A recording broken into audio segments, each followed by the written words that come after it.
What time is it? Yeah, so about 15 minutes to account for traffic or whatever it might be. So my name's John Fryer, and I am one of the organizers of this event. And I just wanted to tell you a few things, some housekeeping.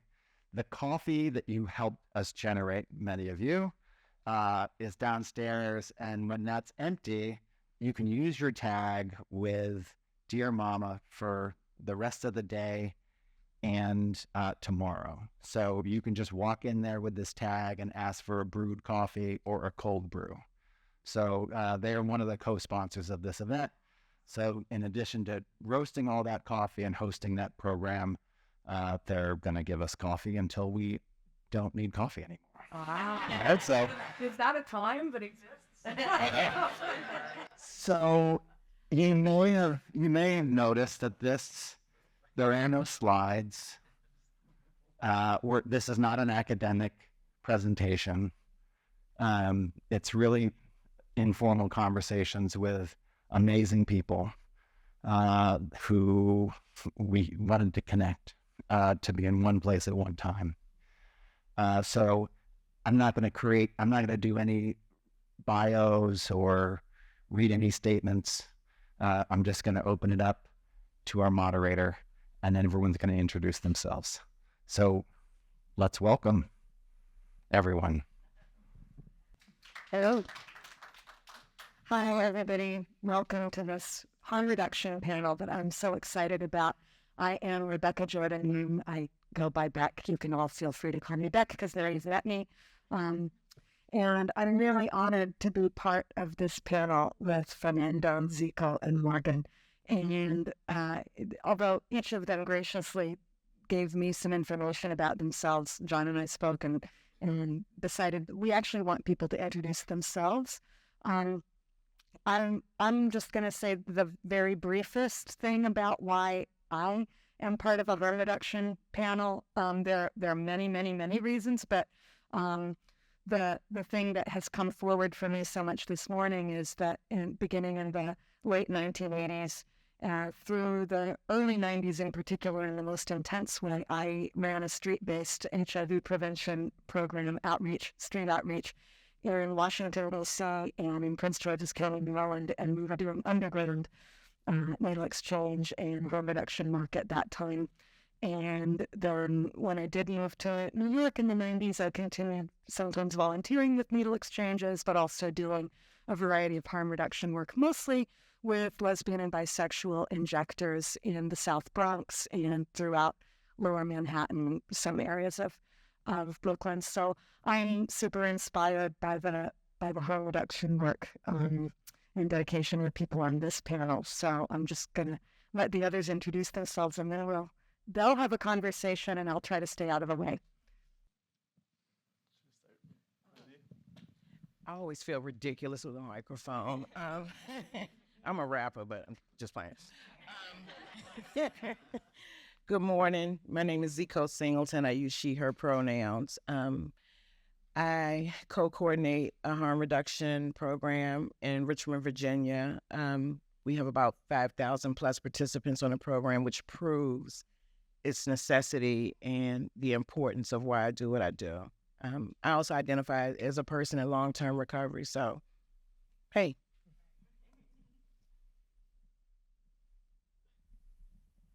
Hi, my name is Morgan Godvin. I use she, her pronouns. I live in Portland, Oregon, born and raised.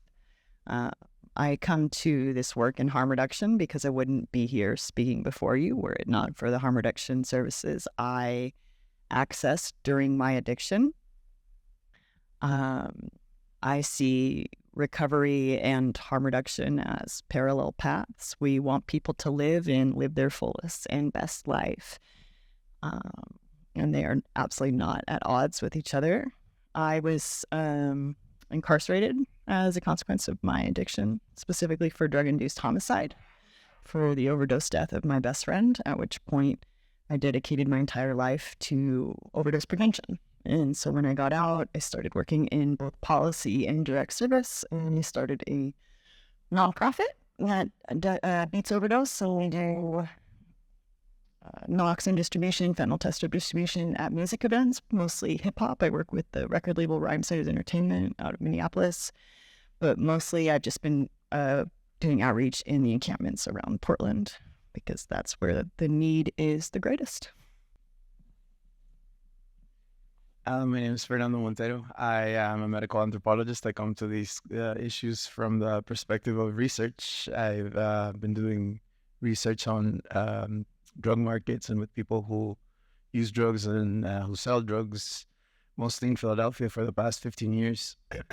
I moved to New York for graduate school in 2012, but I've been visiting Philadelphia ever since, and I'm still working with my old neighbors, particularly in the neighborhood of Kensington that's becoming somewhat famous or infamous for what is going on there. It was actually mentioned at the last Republican primary debate by Ramaswamy, who visited the neighborhood and made a very spectacularizing video about him walking down the streets of Kensington Avenue. My most recent work is on the idea of incorporating harm reduction into the world of supply, of developing the idea of supply side harm reduction and engaging people who sell drugs in harm reduction research and intervention. Great. Thank you all. So I'm going to just start us off with one question, and I'll keep on putting questions out to see which ones actually grab you. But just even as you were speaking, it occurred to me that the harm reduction work that you're doing now, that people are doing in 2023, is really very different from the work that I'm most deeply familiar with 30 years ago. The fact that the obstacles must be really, really different. And maybe some of the harms that we're trying to reduce are somewhat different. And I'm wondering, what would you say is the low-hanging fruit, in a way, if we could use that metaphor, about what kind of harm do you think you can most readily engage people to understand that we could engage and move that out of the way to try to keep people alive, get people, into their fullest lives, etc. If that question makes sense, and if not, I'll revise it. Good question. I guess the stigma that's attached to it, I have several different schools of thought surrounding what I do. The areas that I serve in, I used in, and I know so many of the people on my program. And I think on the one hand, it makes people super relieved to see me when I'm out there. And on the other hand, I think the shame. I've seen people actually, when they see me, walk away. And this is when I have to get off the van and be like, hey, come here for a second. It's the shame and the stigma. I would much rather you stay alive and stay safe. And it's just really hard to dispel, years of super racist policy, super over-policed neighborhoods, and just the stigma, I guess, so that's what I'm getting from your question. And it's really difficult to make people understand you deserve everything that we have on this van. You deserve this very short interaction, in the hopes of creating engagement. So it's got to be the stigma for me. It's a huge barrier sometimes, because you hear the Republican debates, and it just makes you think you're inherently a bad person. The stigma is so prevalent, and fight really, really hard to get rid of that. Great, thank you. Yeah, Morgan? I think the general public now, when harm reduction was born, it was born out of the HIV and AIDS crisis. And today, orders of magnitude more people are dying from drug overdose than ever died in a year from AIDS. And yet we're not making progress on that. And while on one hand, the general public understands the harm of overdose and therefore the need for naloxone distribution and harm reduction more generally, even in Portland, Oregon, and much like Kensington, we become talking points on political town halls when we are cities where these are just people living their lives. There is a rising backlash against harm reduction due to a hyper-partisan, hyper-politicized climate, even in Portland, Oregon. So, in 2020, we passed drug decriminalization by a large margin. And Oregonians just voted to repeal that and go back to a scheme, they introduced a ballot measure to repeal drug decriminalization and go back to a scheme of arresting drug users. As if this was not a theoretical, we can look at every other state in the nation to see how well arresting drug users is working. But they've just sort of lumped it all together. And now people are seriously saying that Narcan enables drug use and are lobbying. This is in Portland, Oregon, okay, one of the most progressive cities, a rising political climate saying Narcan enables drug use. And if we just stop giving the addicts Narcan, Darwinism will let it sort itself out. And I'm having to engage with these people on town halls, on televised town halls, as if that is a serious political proposal. And it breaks my heart because every time someone's saying that, they're saying, I wish you were dead, because I've been Narcaned more times than I can count.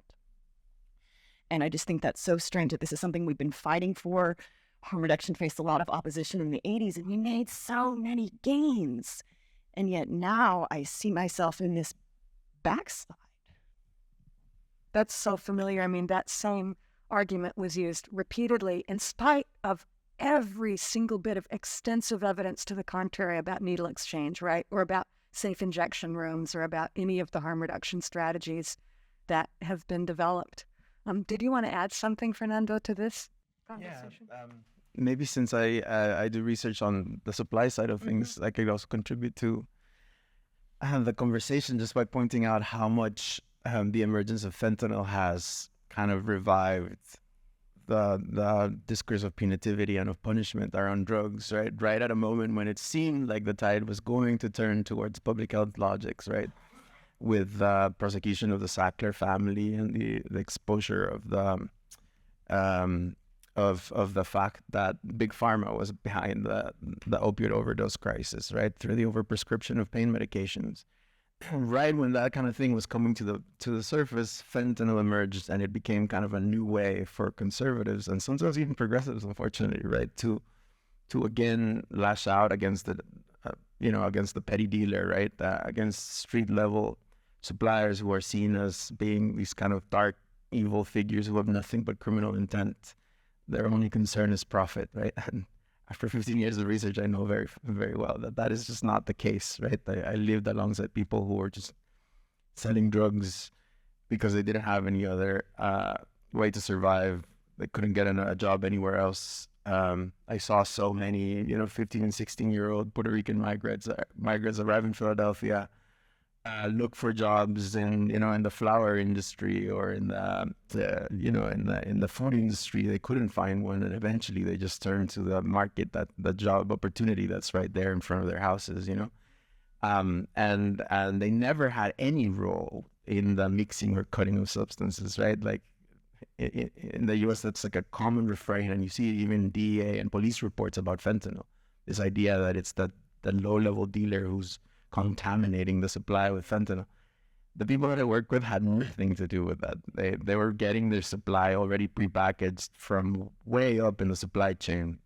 Mixing was happening, actually, the packaging was happening in the suburbs of Philadelphia, in packaging houses that get no attention whatsoever from the police or from public health or from journalists.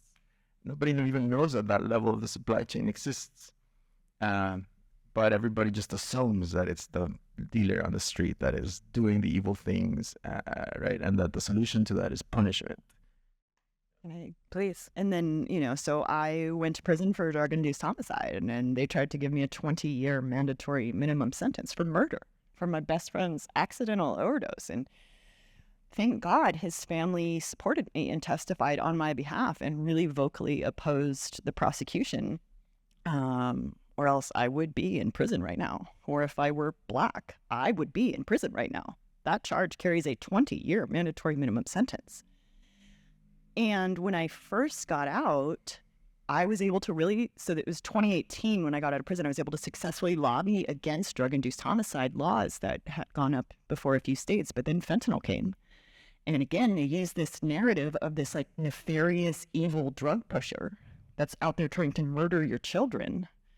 And now I'm just watching state house after state house after state house pass these drug-induced homicide laws. And every day I'm getting emails from wives and mothers of people facing these prosecutions, and there's nothing I can tell them. They say, "What? He shared drugs with his friend in a KFC bathroom. He didn't murder anyone. What do you mean?" And no, that kid is going to get 20 years because that is how the law is written.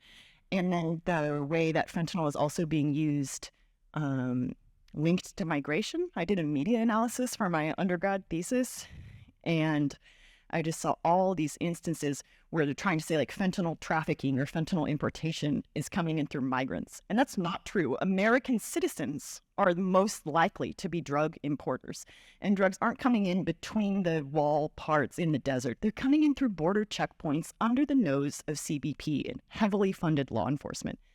But any way it can support a punitive narrative, a racist narrative, or a xenophobic narrative, and so that fentanyl is just being worked for political aim.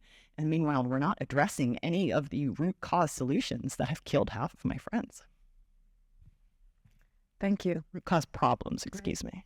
So I want to just draw out, I mean, you really brought it front and center, but actually each of you have in a particular way. One of the things that I love that this panel went here so quickly, because often when harm reduction strategies are talked about, and there are a million ways, and we all know, and that's the cool thing about harm reduction. It would be amazing. We could write in tiny print and cover every wall with a harm reduction, all the different harm reduction strategies we know.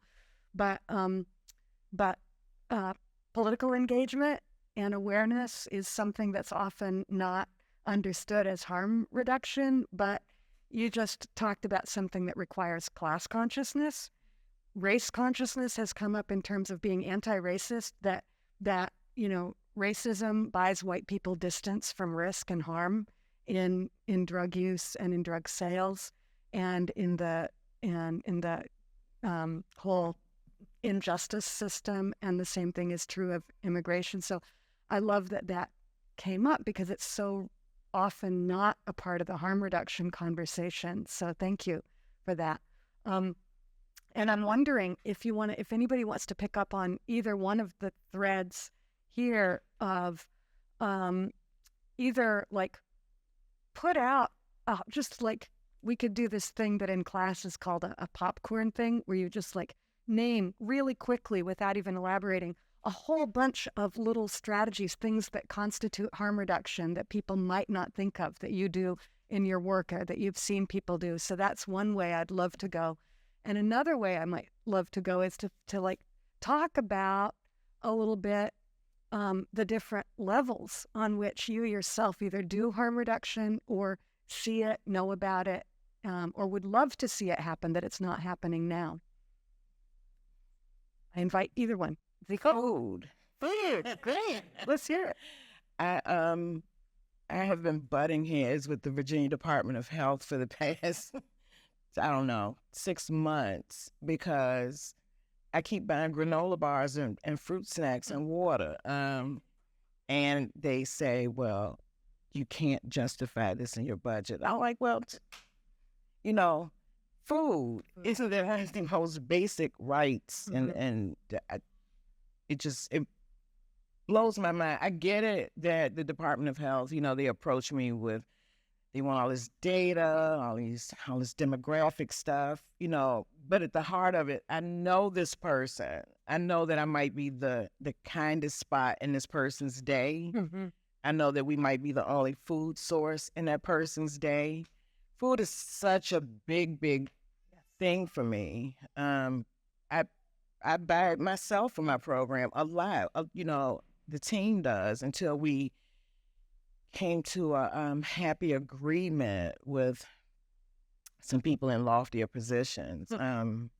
But yeah, food. I just don't understand how you don't get that, making sure someone has some type of nutrient that's harm reduction. Yeah, a few times I was like, I'm about to get fired because I just keep because I keep swiping this card. But I'm gonna do it, you know. I just make a lot of noise. I am not a shrinking violet. And I know I've been deemed that's the angry black chick at Health Brigade, but it's fine. It's okay. I remember feelings, you know, unseen and unheard. I remember what that felt like. I still acutely feel it. I'm a black woman, you know, I feel it a lot, especially in the work I do in Virginia, where fentanyl terrorism bill has passed. I feel that. I feel that. A lot of times I'm the only black person in the room. I feel it. So I have this huge platform and I flex my name and my position, you know, because I make policies and change within my program. So I'm in a unique position where I can do that. I have to be the mouthpiece for the people on my program. So food, you know, clothing comes right behind it. Shoes, my family is probably one of the biggest donators to my program, you know, and I'm proud of that. Food. When people say to me, it doesn't happen much anymore. I've been doing this about 3 years now, but I've also realized I've been doing harm reduction my whole life because when I was approached to and encouraged to apply for this position, I had a pending court case going on. I have 27 felonies, and I was like, well, who's going to hire me? You know, I knew that I somehow wanted to work in the field. I just didn't know, well, what can I do? You know, Virginia, God forgives, but the Commonwealth of Virginia doesn't. Right. And I just didn't know what to do with that. You know, I'm working in food service. I'm going to school. And they were like, you know, apply for this harm reduction position. You know, they're creating this whole new position. Like harm reduction. So, you know, pull out my phone. What is harm reduction? And so when I read the definition, I was like, oh, looking out. Like in my community, we just call it looking out. It's what I've seen my mother do my whole life. Traditionally, you know, black and brown communities, this is what we do. You know, we had to look out for each other because services and resources were huge barriers to us. And I'm not saying non-black and non-brown people don't look out for each other. I'm speaking from my experience as a black woman. So I'm like, absolutely. I'm supposed to be in this position. And I've made super tangible change. And it's not me patting myself on the back, but I inherited so much. I said I wasn't going to curse during this panel because who sees my stuff, and sometimes she's like, you curse so much sometimes. You know, but I inherited so much stuff when I came into this position. It was super white savior driven. It was super patronizing. And it had to stop. And I'm kind of on a tangent now, but you know, I have a whole lot of thoughts about what I do and why I do it and why it's important. And it was absolutely imperative that a black woman be in a position for my particular program in the middle of Richmond, Virginia, period. You know, I will say that as long as I do this. And along with that, there's a ton of conflict for me some days, you know. It feels really transactional some days, you know, the supply bag, you know, people just cop and bop. And so, you know, I try to hold space and talk to people. It's important for me to say, how are you? You know, happy belated birthday. I have some shoes for you in the back. Did you still need them? It's important for me to do that. And at the same time, sometimes survivors' guilt and remorse kicks in. And so yeah, it's a paradox some days for me. I don't do outreach as much as I used to anymore because it's hugely triggering for me because I'm in the same neighborhoods that I use that. But I'm very good behind the scenes. I make a lot of stuff happen behind the scenes, and I can make effective change from my office. So it's I'm in a really funny position. I'm proud to be able to put my signature on stuff and make things happen. But yeah, I forgot the question. But you answered. We will not all over that question. Thank you. I was good. That was good. But yeah, it's important work. Yeah. It's absolutely important. But some days I do feel that conflict. Right. Because when I see the person with these super aggressive xylazine wounds, and we've had to reach out to programs in Kensington, Savage Sisters and other programs, like, hey, what are y'all doing? You know, we need some support. We can, you know, how should we approach this? It makes me wonder, am I doing the right thing? And innately, I know that we are doing the right thing. And I think that it's just my former self, you know, sometimes at odds with this new way of life I have. I'm in abstinence-based recovery. So, yeah, it's a little bit different for me some days. But it's worth it every day. Let me make sure I stress that. It's worth it every single day. So, you know, I'll figure it out one day.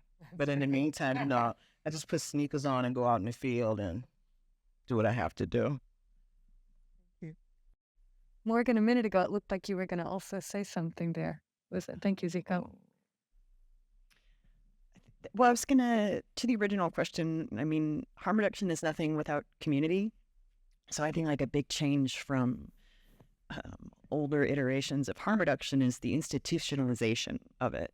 And, you know, I saw it with like Measure 110 funding in Oregon, all of these organizations, because suddenly this huge pot of grant money was heavily emphasizing that people practice harm reduction. And so organizations that had never done it before applied, you can get all this money and do it.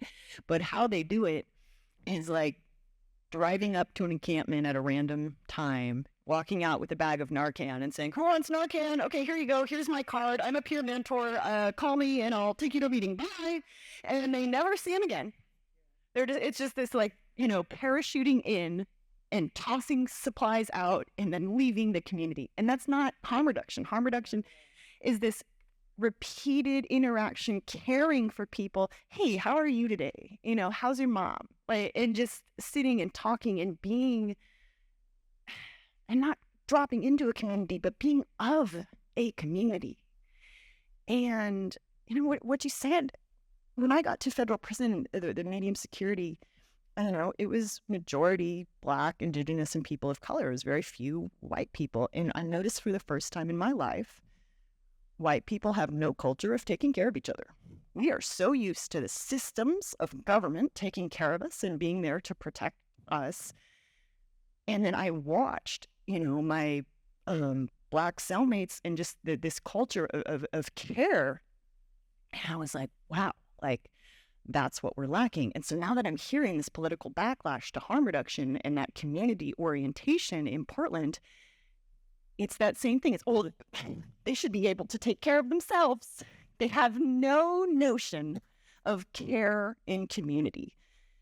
And that is creating this rising backlash in harm reduction. But it's just that, yeah, it's just dignity. It's caring about people until they can care about themselves. This notion that if we're just harder on people or tougher on people, or if we make addiction worse, that'll get them, you know, oh, they need to hit rock bottom first. No, rock bottom is a coffin. This is the fentanyl era. And so just being able to, you know, offer that hand out and give people just a dose of dignity that they are so lacking in their daily lives is so critical for me.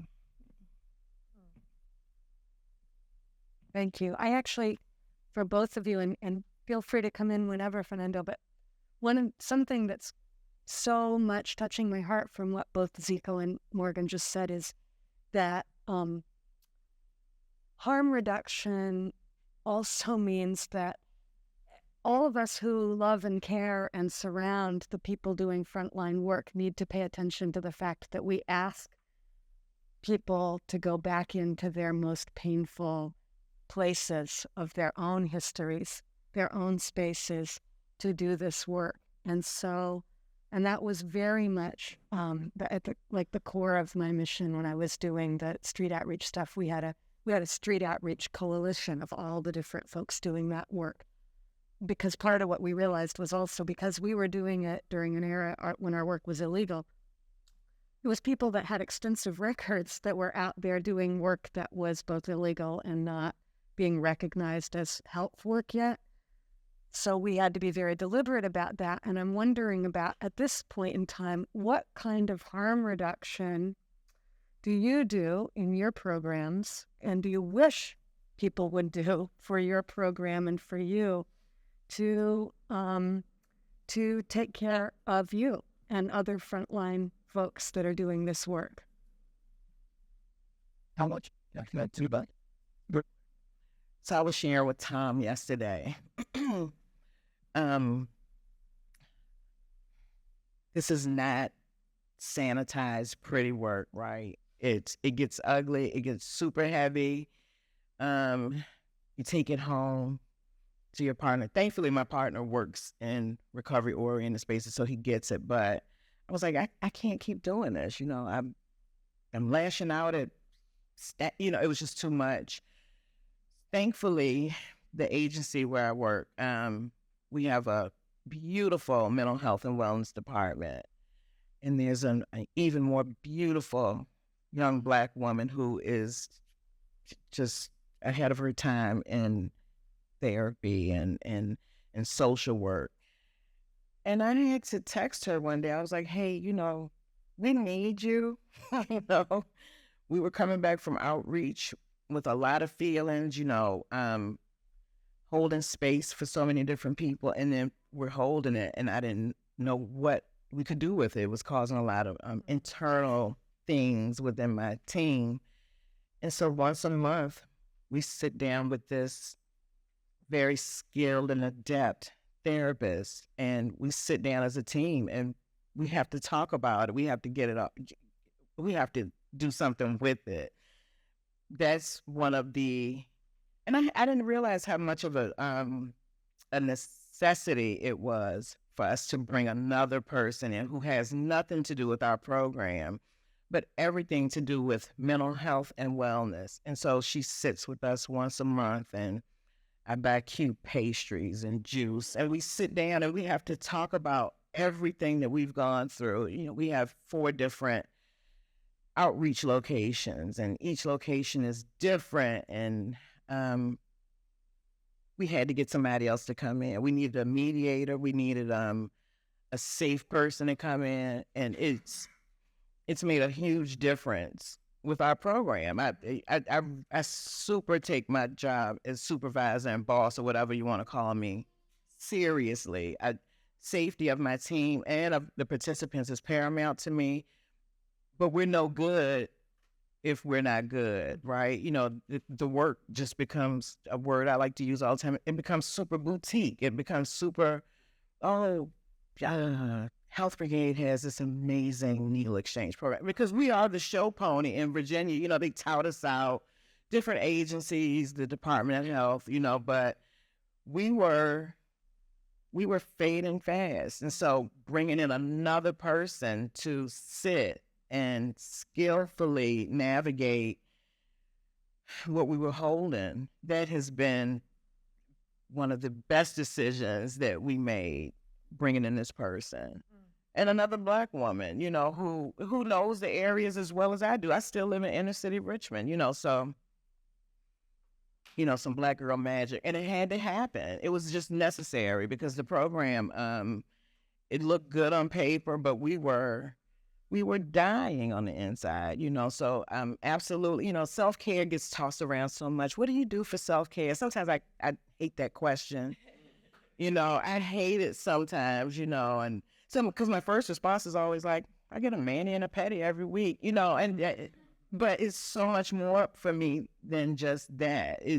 I'm happy to hold space for you. I'm happy to do it. But then what do I do with it?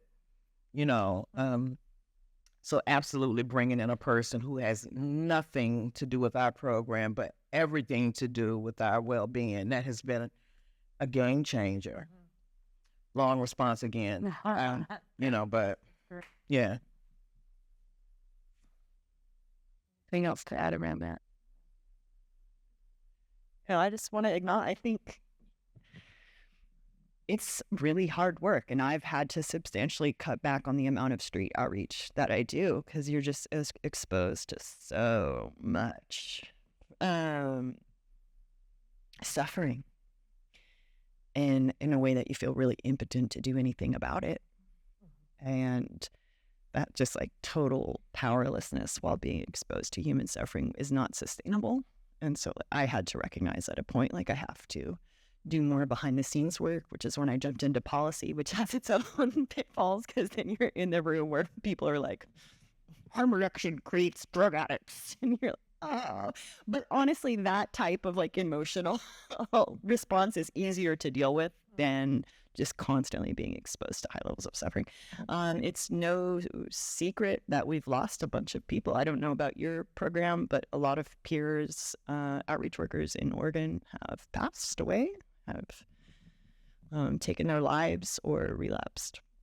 And so it's very clearly hard work. And the fact that self-care has devolved into nothing more than a buzzword, I think, is really unfortunate. Because it's like structural. If you're not building the structure of self-care into your program or into the way you employ people, they're not going to do it. It's like my friend's in med school, or, you know, he's working like 80 hours a week, and then he has to attend a 1-hour lecture in between that on self-care. Yeah, that's not self-care. That is not, you know, the structural preconditions required to actually take care of oneself. And I think we see that in the harm reduction because it's so much passion. Listen to you talk. It's such a place of passion because we've been there and we know, and this is our community and we care. So how can you take a day off when people are out there dying? How can you possibly take a day off? But I mean, there's all the metaphors with the oxygen masks and the, you know, okay, I'm not going to go there, but like, we have to be in it for the long haul. And it's so hard, and I have no right answers, but I knew for myself that I needed to step back from doing constant, you know, multi-times weekly outreach and move a little bit behind the scenes. Thank you so much.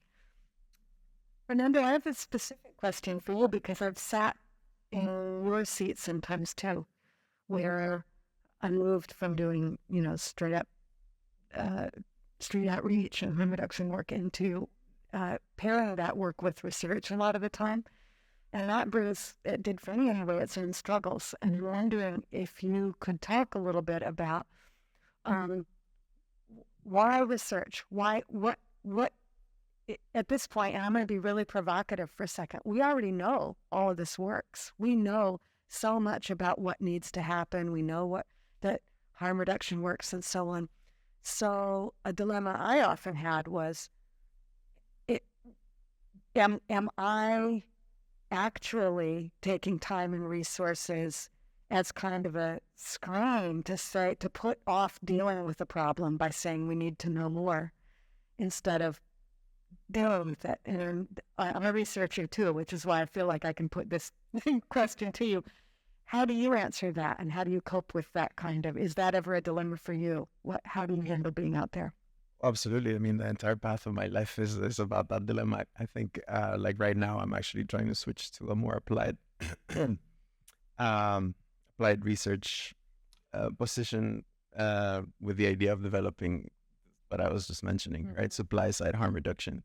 But that actually, you know, that actually emerged out of research and, you know, the realization that even in the circles that in the networks that are most that are the closest to kind of the world of people who inject drugs and use drugs, there's not enough knowledge about like the way that drug markets are organized, and it does affect the effectiveness of harm reduction programming, right? So like I was in Philly and I was working both with people who used and people who sold. And I was always in awe of, you know, Prevention Point, and kind of the heroic Prevention Point is the most important steering service program in Philly, right? always in all the really heroic work that they were doing, 24/7 in the streets of Kensington, providing syringe, clean syringes, Narcan, right? Flooding the streets with Narcan. But I was always surprised that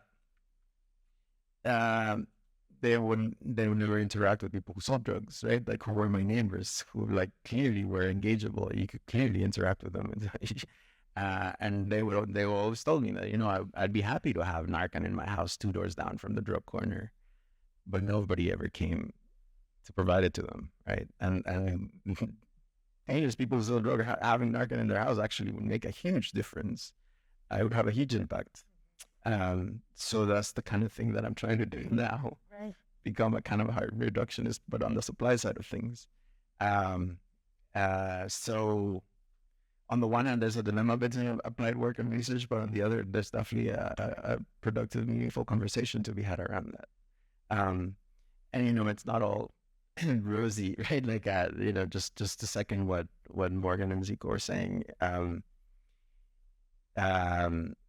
doing harm reduction is definitely hard work, right? Like, it involves all kinds of risks.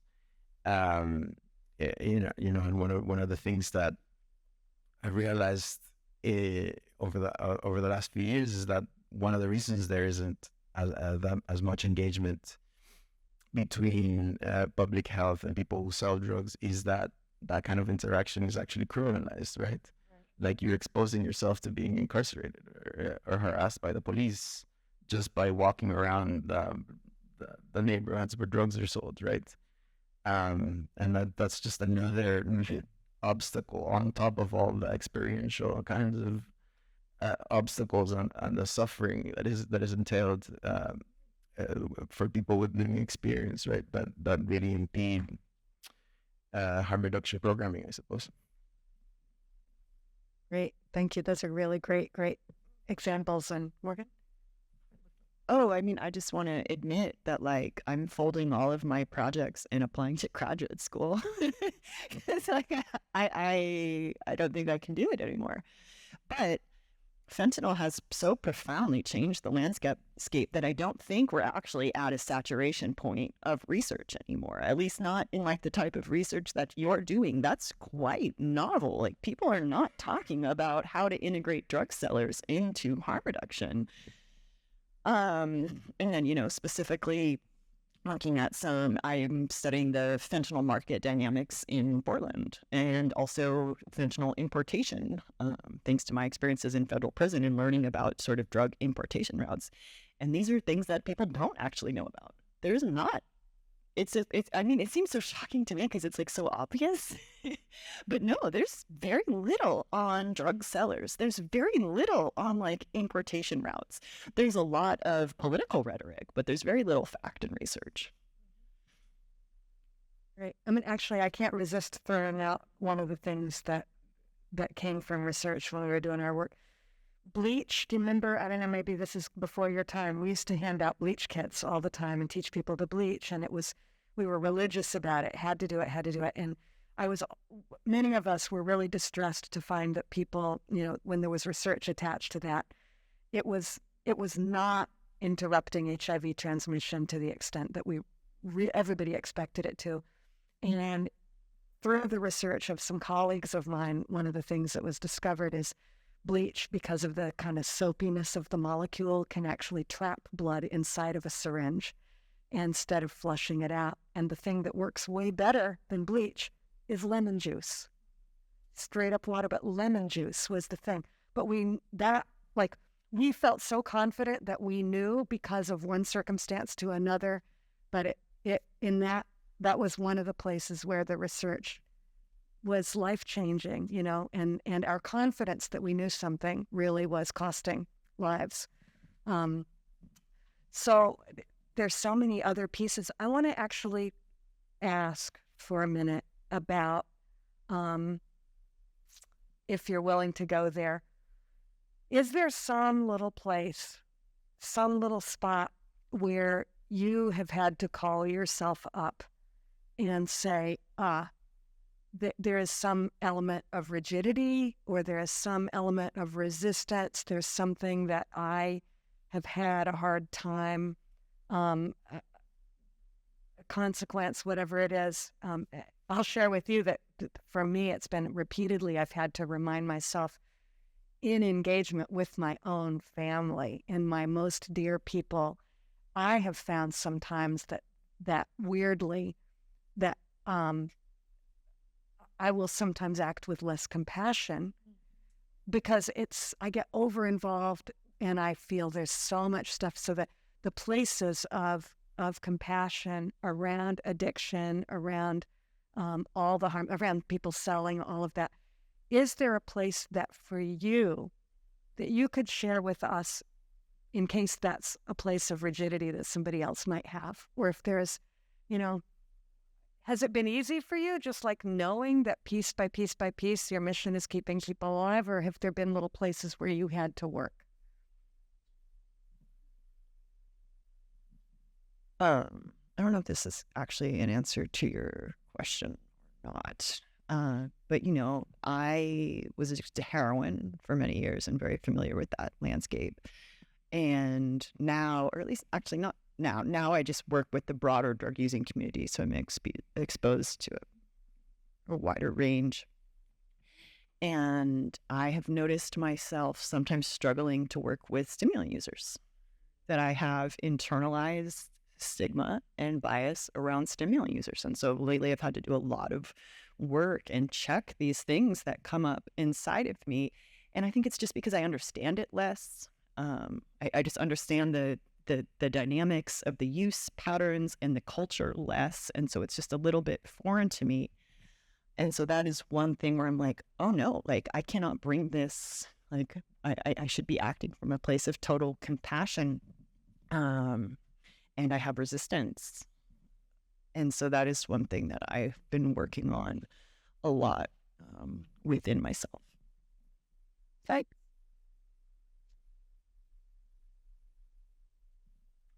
Your turn. Yeah. Fernando's being so modest, and thank you. Because I realize that I have implicit bias, right? I realize I'm human, I think that sometimes the work has become so heartbreaking for me some days, and boundaries.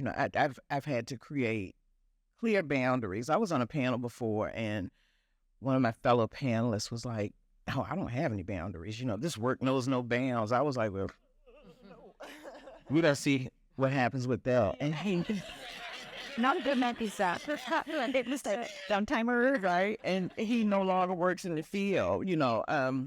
Boundaries. I had to be rigid with myself. My recovery means everything to me, right? So boundaries, I had to do that.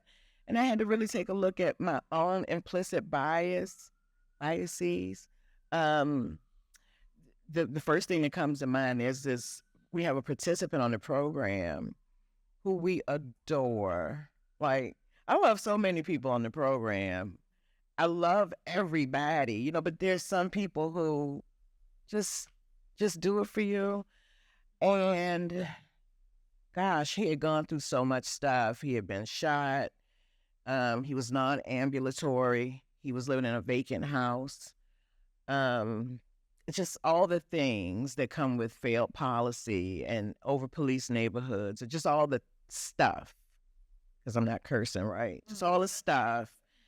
And we were working overtime, on the phone, trying to find treatment programs, trying to find housing, trying to find, all the things. And every time we found the things, every time we networked, "Hey, it's Dziko, could you do me a favor?" Trying to bypass a bunch of hurdles. He wouldn't do it. He wouldn't stay. He would walk out. And Dziko, with her 5 years clean, got mad.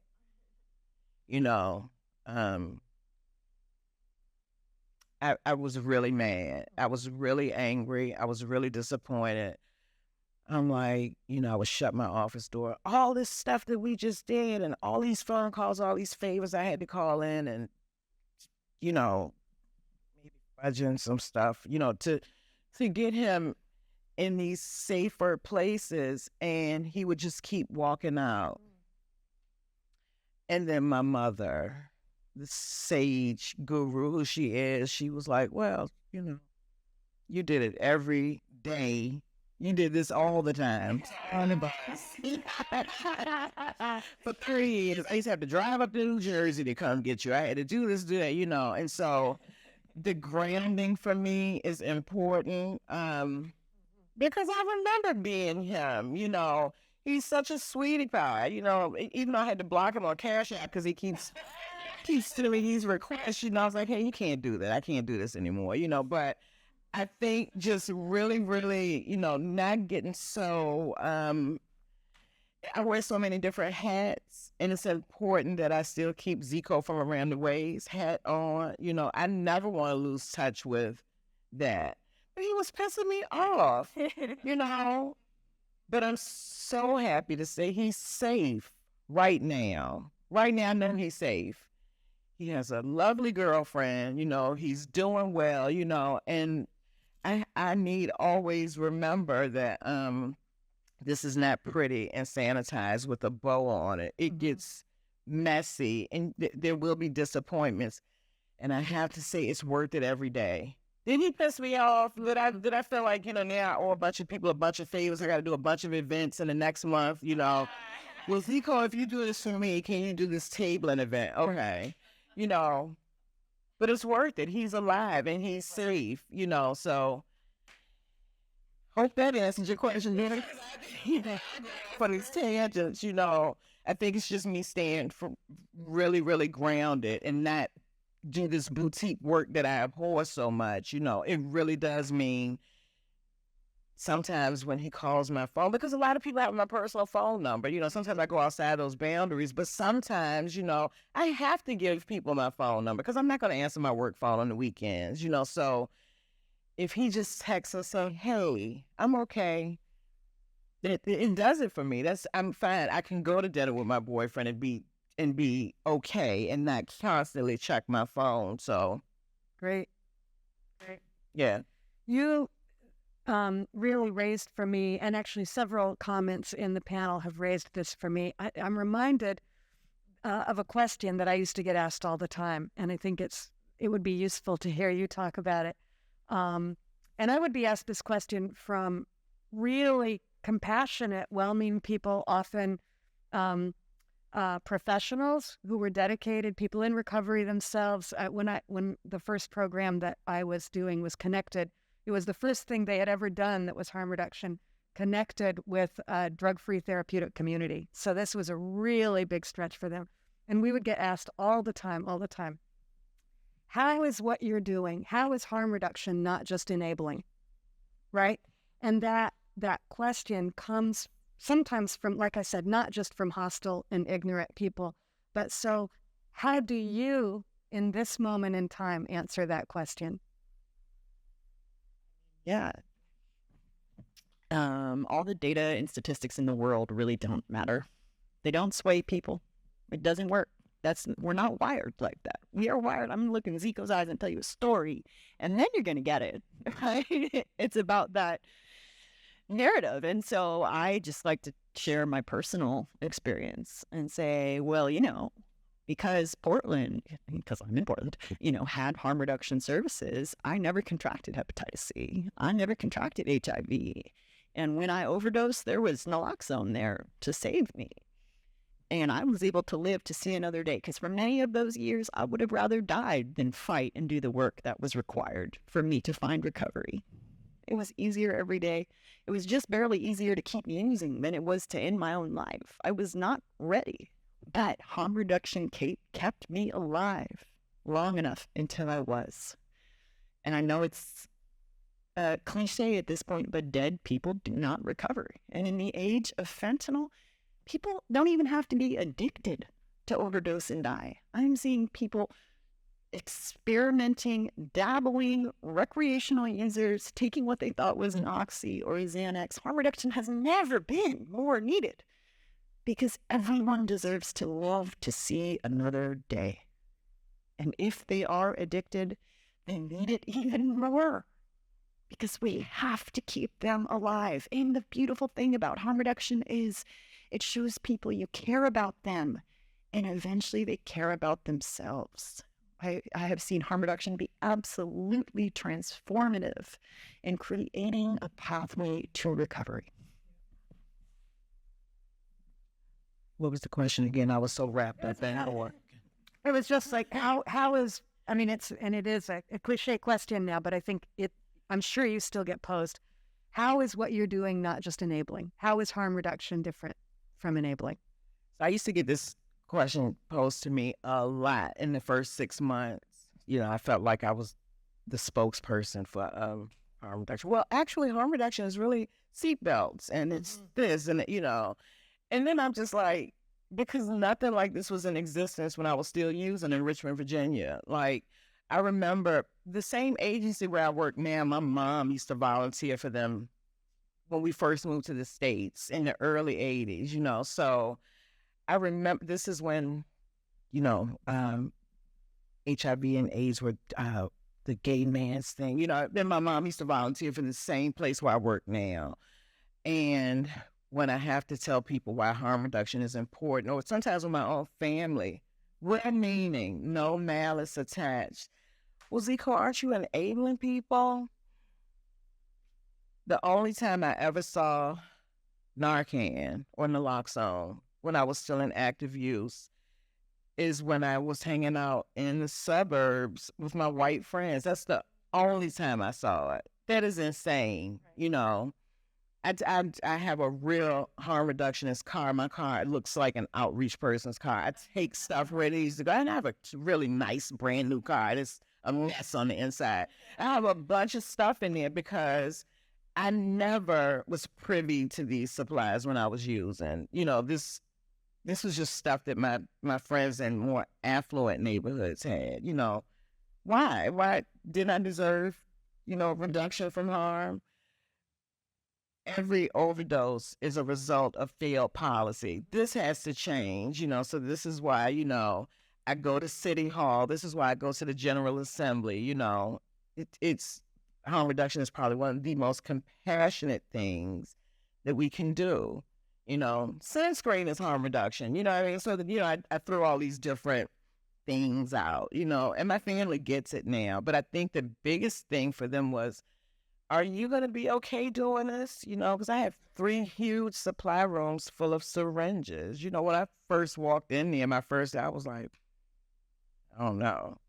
And then I looked at the contents of a supply bag. I cried. I was like, somebody gets it, you know, because we just didn't have access to stuff like this when I was still using. And so now it means so much to me that I can be the one who says, you know, hey, I know a spot where we really need to go because they just don't have any resources, any services, you know, and